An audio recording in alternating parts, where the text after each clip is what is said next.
दर्शकगण, श्रोतागण, भाइयों और बहनों, मातृशक्ति को नमन। चैनल 24+ न्यूज़ के खास, विशेष, मनमोहक, शिक्षाप्रद, जीवन की दिशा बदलने वाला, जीवन की धारा बदलने वाला, नया चिंतन करने देने वाला विशेष प्रोग्राम पुनरुत्थान में आप सभी का हार्दिक स्वागत है, अभिनंदन है, सत्कार है। पुनरुत्थान का अर्थ होता है कि अवनति से उन्नति की ओर जाना, पुनर्जागरण करना और गिरकर के ऊपर की ओर बढ़ना। भाइयों, चैनल 24 न्यूज़ प्लस इसमें प्रतिदिन ऐसे ऐसे विषय देता है जो कि हमारे लिए बहुत शिक्षाप्रद होते हैं और आज का जो सिनेरियो है उसके अनुरूप होते हैं। इसी क्रम में आज हम एक विशेष कार्यक्रम लेकर के आपके सामने प्रस्तुत हो रहे हैं। आज का विषय है अध्यात्म एवं विज्ञान। भाई और बहनों, दर्शकगण, श्रोतागण, दो ध्रुव है, एक अध्यात्म ध्रुव है और एक विज्ञान का ध्रुव है। दोनों का लक्ष्य सत्य की खोज करना। लक्ष्य दोनों का समान है, लेकिन दोनों की कार्य पद्धति बिल्कुल भिन्न है। अध्यात्म है वो आत्मनिरीक्षण पर कार्य करता है, भीतरी जगत में कार्य करता है, अपने शरीर को लेबोरेटरी बना करके एक साधक या आध्यात्मिक व्यक्ति कार्य करता है।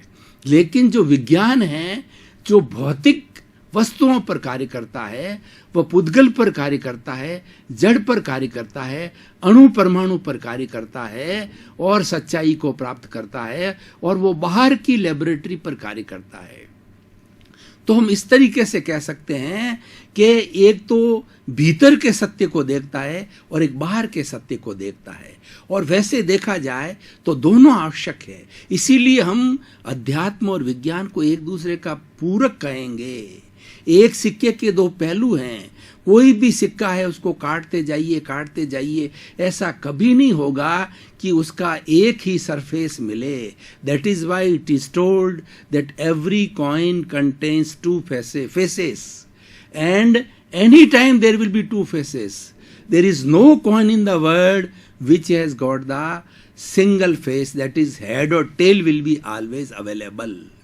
तो भाई और बहनों, दर्शकगण, श्रोतागण, आज हमने एक ऐसा विषय लिया है जो कि एक दूसरे का ब्लेंडिंग करने वाला है, एक दूसरे का पूरक है। और वैसे भी अध्यात्म का अर्थ होता है भीतर की ओर और आत्मा की ओर, आत्मनिरीक्षण की ओर, आत्मा के पुनरुत्थान की ओर, आत्मा का रियलाइजेशन करने की ओर, उस सत्य को खोजना है जो अंतिम सत्य है। What is the ultimate reality, उसकी खोज करना अध्यात्म का काम है।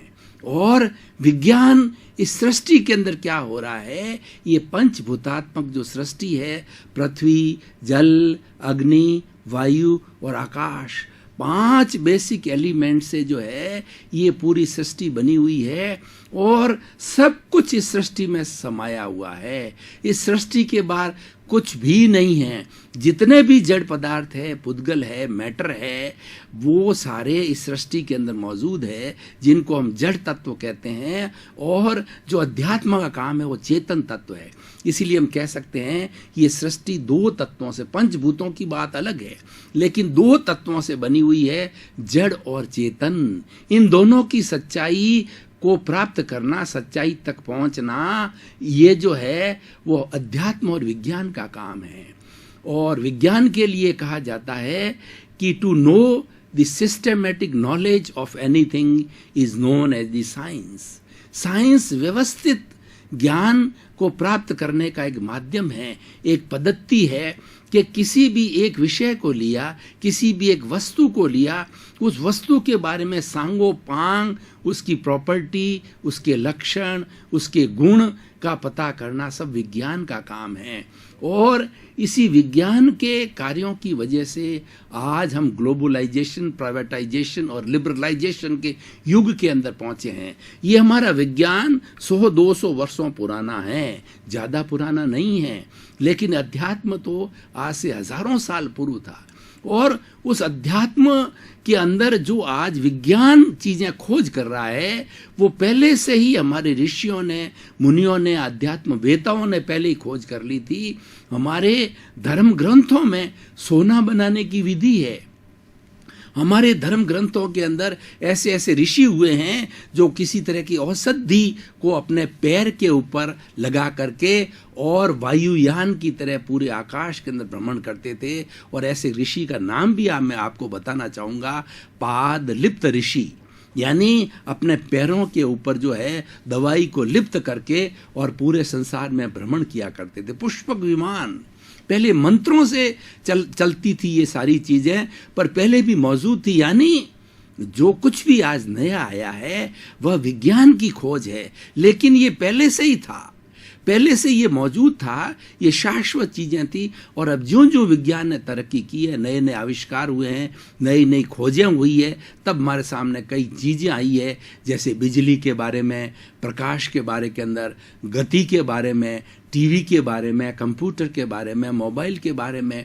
और आज तो विज्ञान ने इतनी तरक्की कर ली है कि हम एक मोबाइल से जो है बैठे बैठे पूरे सारे विश्व की जानकारी ले सकते हैं। और विश्व के कई देशों से बड़े बड़े लोग जो हैं, व्यापारी लोग हैं, एक मोबाइल के जरिए कई देशों से वो व्यापार भी करते हैं। सांस्कृतिक जो है समन्वय भी उसके माध्यम से किया जा सकता है। यानी सारी दुनिया सिमट करके अब मोबाइल के अंदर आ गई है। तो ये सब विज्ञान का चमत्कार है। आज गूगल के अंदर ऐसा कोई नॉलेज नहीं है जो कि हमारे भीतर नहीं हो।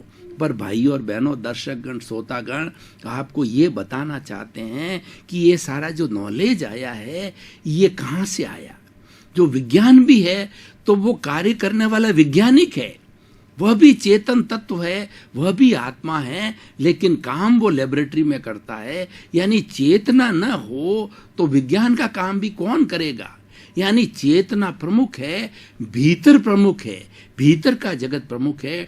इसीलिए ऐसा कहा जाता है, everything come from the inner world to the outer world and the outer world give something to the inner world. That means inner world is being affected by the outer world, and outer world is also affected by inner world. Both are interconnected, both are interrelated. लेकिन करने वाला सारा मानव कहिए या चेतना ये कहिए ये है। अब आप देखिए कि आज से हजारों साल पहले वसुधैव कुटुंबकम की जो अवधारणा हमारे भारत के अंदर बनी थी, और ये माना जाता था कि इस संसार में, सृष्टि में जितने भी प्राणी जीव हैं वो सब जो है वो एक ही ईश्वर की संतान हैं, वासुदेव की संतान है। वसुधैव कुटुंबकम है, वो वसुदेव का कुटुंब है। इसीलिए हमें, जब हम एक ही पिता की संतान हैं तो भाई भाई की तरह रहना चाहिए, प्रेम से रहना चाहिए, सौहार्द में से रहना चाहिए, और एक दूसरे के कष्ट में, तकलीफ में जो है हमें सहयोग करना चाहिए। और सबसे बड़ी बात वसुधैव कुटुंबकम की है कि कोई भी सृष्टि का प्राणी, कोई भी खास करके मनुष्य जो कि सर्वश्रेष्ठ प्राणी हैं, और इस सृष्टि के अंदर बहुत कुछ विज्ञान का काम भी वही करने वाला है। उसकी विशेष ड्यूटी है कि वह ऐसा कार्य नहीं करे जिससे किसी अन्य प्राणी को कष्ट हो, या अन्य मनुष्य को कष्ट हो, या जीव मात्र को कष्ट हो। ये बहुत बड़ी बात है, इसीलिए मानव धर्म कहा जाता है। अध्यात्म का सबसे बड़ा सिद्धांत यह है कि प्राणी मात्र को मन से, वचन से, काया से, करने से, कराने से, अनुमोदने से किसी भी प्रकार का कष्ट ना हो। ये मानव धर्म है, and this is the basic fundamental of any spirituality.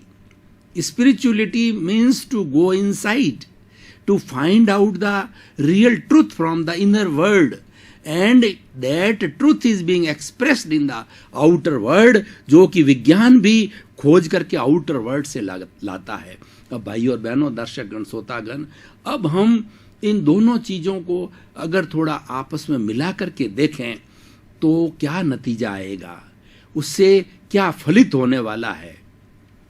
एक व्यक्ति आध्यात्मिक ही है और वैज्ञानिक ही है, तो एक ही व्यक्ति के अंदर दोनों क्वालिटीज है, तो वह व्यक्ति किस तरीके से समाज के लिए उपयोगी होगा, ये मैं बताना चाहता हूँ।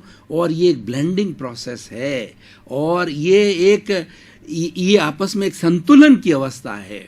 जो व्यक्ति आध्यात्मिक वैज्ञानिक दोनों हैं, वो अध्यात्म के मामले के अंदर भीतर खोज करेगा पहले कि वास्तव में सत्य क्या है, मेरी आत्मा क्या है, और उसको ये जानकारी मिलेगी भीतर के सत्य से कि आत्मा अजर है, अमर है, अविनाशी है, अरूपी है, जिसका रंग नहीं, गंध नहीं, वर्ण नहीं, जलती नहीं, मरती नहीं, कटती नहीं। तो कैसा तत्व है? वो एक ऐसा तत्व है जो अनंत ज्ञान वाला है, अनंत श्रद्धा यानी अनंत दर्शन वाला है, और अनंत चारित्र वाला है, अनंत चेतनामय है, और सबसे बड़ी बात अनंत सुख का धाम है। यानी अब मुख्य पॉइंट ये है, जो एक आध्यात्मिक हमारा दोनों आज के विषय को मिला करके जो निष्कर्ष ये निकालना है कि हमें एक आध्यात्मिक वैज्ञानिक व्यक्तित्व का निर्माण करना है। इसीलिए आज का विषय लिया है कि दोनों मिलकर के एक परिपूर्ण व्यक्तित्व हमारे सामने आवे। इसलिए भाई और बहनों, दर्शक गण, आप गहराई से जो है इस विषय को सुनिए और आध्यात्मिक वैज्ञानिक व्यक्तित्व निर्माण की प्रक्रिया में लग करके आप एक समाज के सामने सांगोपांग परिपूर्ण आध्यात्मिक वैज्ञानिक व्यक्तित्व के रूप में प्रस्तुत हो।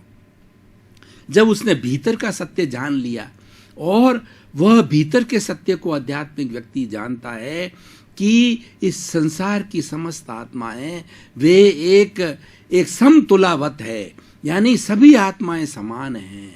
अगर जो कोई व्यवहार मुझे बुरा लगता है तो निश्चित रूप से वो दूसरे को बुरा लगेगा। इसीलिए मैं समाज के अंदर, इस सृष्टि के अंदर ऐसा कोई व्यवहार नहीं करूं जो कि दूसरों को कष्टकारी हो, दूसरों को दुख देने वाला हो। ये आध्यात्मिक व्यक्ति सारा चिंतन करेगा। अब आप देखिए कि वैज्ञानिक लेबोरेटरी पर वही सेम व्यक्ति जाता है, तो लेबोरेटरी के अंदर वो परीक्षण करेगा। वहाँ पर जो है वो ब्यूरेट है, थर्मामीटर है, एपरेटस है, और केमिस्ट्री के माध्यम से वो रिएक्शन करवाएगा, एक सब कंपाउंड बनाएगा, और भौतिक के माध्यम में करेगा, बायोलॉजी की। आज विज्ञान की कितनी कितनी शाखाएं डेवलप हो गई है, mathematics, biology, physics, chemistry, genetic engineering, alternative medicines, homeopathy, naturopathy और आयुर्वेद, और कितनी कितनी बड़ी विज्ञान की शाखा। और मेडिकल साइंस में तो इतनी विज्ञान की शाखाएं आज डेवलप हो गई है विज्ञान के कारण में। तो लेकिन वो सारी कार्य करने के बाद के अंदर वह अध्यात्म को सपोर्टेड होती है। भाई और बहनों, दर्शक गण, श्रोतागण, काफ़ी देर से हम ज्ञान मंथन कर रहे थे। अब तरोताज़ा होने के लिए थोड़े समय का ब्रेक ले रहे हैं। ब्रेक के बाद पुनः इसी विषय के ऊपर चिंतन करने के लिए हाजिर होंगे।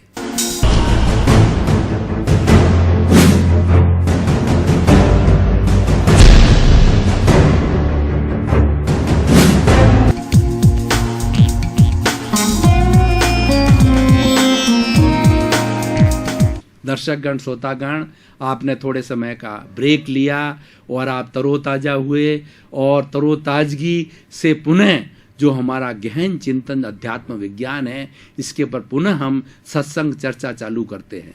और जो व्यक्ति आध्यात्मिक व्यक्ति है और वो बाहर लेबोरेटरी पर कार्य कर रहा है, विज्ञान का कार्य कर रहा है, वो वैज्ञानिक भी है, तो वैज्ञानिक का कार्य करते करते वह उसका ध्यान हमेशा आत्मा के ऊपर रहेगा, चेतना के ऊपर रहेगा। जो व्यक्ति चेतना के जगत में रहता है, जो आत्मा के जगत में रहता है, वो कभी क्रूर नहीं होता है। वह कभी व्यक्ति जो है वह करुणावान होता है, और वो पाप भीरू होता है, उसको पाप के अंदर डर लगता है। वह व्यक्ति कभी झूठ नहीं बोल सकता, क्रोध नहीं कर सकता, अहंकार नहीं कर सकता, माया नहीं कर सकता, छल कपट नहीं कर सकता, क्योंकि वो भीतर के सत्य को जानता है। अध्यात्म की विशेषता यह है कि अध्यात्म रूपांतरण करता है। अध्यात्म विज्ञान को बदलना है। आज आप देखिए वाल्मीकि जी, तुलसीदास जी और भी रोहिणे इतने बड़े बड़े डाकू हुए हैं कि अपने अपने समय के माने हुए डाकू थे, लेकिन उनके भीतर रूपांतरण हुआ, उनका अच्छा लक आया, अच्छा समय आया और महापुरुष की सत्संग मिली और नियति का योग मिला, तो वो बहुत बड़े बड़े ऋषि पुरुष रूप के अंदर हुए। रामचरितमानस तुलसीदास जी ने लिखा, वाल्मीकि ने रामायण लिखी, और जो कवि कालिदास महामूर्ख था वो विश्व का माना हुआ सबसे बड़ा कवि कहलाया। तो बंधुओं, ऐसे सैकड़ों उदाहरण हमारी भारतीय संस्कृति के इतिहास के अंदर मिलेंगे कि रूपांतरण हुआ है। ये रूपांतरण अध्यात्म में होता है, ये रूपांतरण भीतरी जगत में होता है, बाहरी जगत में संभव नहीं है। बाहर नियंत्रण होता है और भीतर जो है रूपांतरण होता है, भीतर जो है मार्गानीतरण होता है, यानी मार्ग बदलता है। तो किसी व्यक्ति को बदलना है तो उसके भीतरी जगत के अंदर ले जाओ, उसको अवचेतन मन के जगत में ले जाना पड़ेगा, उसको तेजस शरीर पे ले जाना पड़ेगा। हमारे फ्राइड जो है, युंग और फ्राइड है, ये दो बहुत बड़े मनोवैज्ञानिक हुए हैं। उन्होंने मन की 3 अवस्थाएं बताई है, एक तो चेतन मन, दूसरा अवचेतन मन और तीसरा अचेतन मन। जो चेतन मन होता है, जो आप मेरा ये शरीर देख रहे हैं, ये चेतन इस शरीर के बाहरी चीज़ों पर कार्य करने वाला, इसको सारा निर्देश देने वाला, संचालन करने वाला, हर प्रवृत्ति का जो है वह चेतन मन कहलाता है। और उस मन के साथ में वचन और काया यानी भाषा और शरीर दोनों सहयोगी मिल जाता है। हाथ पाँव में वो तो सब सहयोगी हैं ही हैं, वो है हमारा चेतन मन। अब दूसरा अवचेतन मन होता है। ये अवचेतन मन प्रज्ञा के जगत में होता है, ये भीतर के जगत में होता है। प्रज्ञा का जगत वह जगत है वहाँ पर सब शब्द समाप्त हो जाते हैं। हमारे चेतन मन के साथ में बुद्धि जुड़ी हुई है और वहाँ बुद्धि चिंतन जुड़ा हुआ है, वहाँ शब्द है। लेकिन हम अवचेतन मन में, भाई और बहनों, दर्शकगण, श्रोतागण, ये मैं बात क्यों कह रहा हूँ कि हमारा विषय अध्यात्म है और उस अध्यात्म की हम खोज कर रहे हैं, उसकी हम शोध कर रहे हैं। उस लेबोरेटरी जो भीतर की है ना, उसकी बातें अब मैं बता रहा हूँ आपको। तो जो प्रज्ञा का जगत है, दैट इज इंट्यूशनल वर्ल्ड। उसके अंदर कैसे जाया जाता है कि हमारा ये जो बाहरी जो है ये आज्ञा चक्र है, जिसको कि हम जो है वो दर्शन केंद्र कहते हैं, ये पिनियल ग्रंथि का केंद्र है, ये रूपांतरण का केंद्र है। कोई भी भीतर जाना चाहता है तो ध्यान करके इस स्थान से वो आराम से भीतर जो चला जाता है और वो प्रज्ञा के जगत में जाता है, अवचेतन मन के जगत में जाता है। प्रज्ञा हमारी आत्मा की रिप्रेजेंटेटिव है। बुद्धि कई बार सुबुद्धि चले तो अच्छा उपयोग करती है, कुबुद्धि चले तो दुरुपयोग भी कर सकती है, शोषण भी कर सकती है, अन्याय भी कर सकती है, हिंसा भी कर सकती है। लेकिन प्रज्ञा ये कभी नहीं करती है, क्योंकि जितनी आत्माएं हैं वो आत्माएं वो अव्याबाद है। अव्याबाद का अर्थ होता है कि कोई भी शुद्ध आत्मा न तो किसी को कष्ट देती है और न किसी का कष्ट सहन करती है। यानी एक आत्मा दूसरी आत्मा को कष्ट देने की उसमें प्रॉपर्टी नहीं है, क्यों? वो तो आनंद का धाम है। इसीलिए हर व्यक्ति अपने जीवन का सिद्धांत बनाता है। जीवन का जो सच्चा सुख है, जीवन का जो सार है, जो अल्टीमेट रियलिटी है, वो आनंद की प्राप्ति है। Mental peace is the biggest pleasure in the life. इसीलिए सारा इंसान जो है ये बाहरी साधन जुटाता है और उन साधनों से वह जो है अपना घर का बंगला, एसी और धन दौलत, परिवार है, ये जुटाता है। लेकिन उसका अल्टीमेट एम है कि वह मेंटल पीस आनी चाहिए। वह मेंटल पीस भीतर है, वह प्रज्ञा के जगत में है। और प्रज्ञा के जगत के अंदर शब्द नहीं है, भाई और बहनों, दर्शकगण, श्रोतागण। जितना भी शब्द है ये बाहर के जगत के अंदर है और ये शब्द ही जो है ये भेद करवाता है।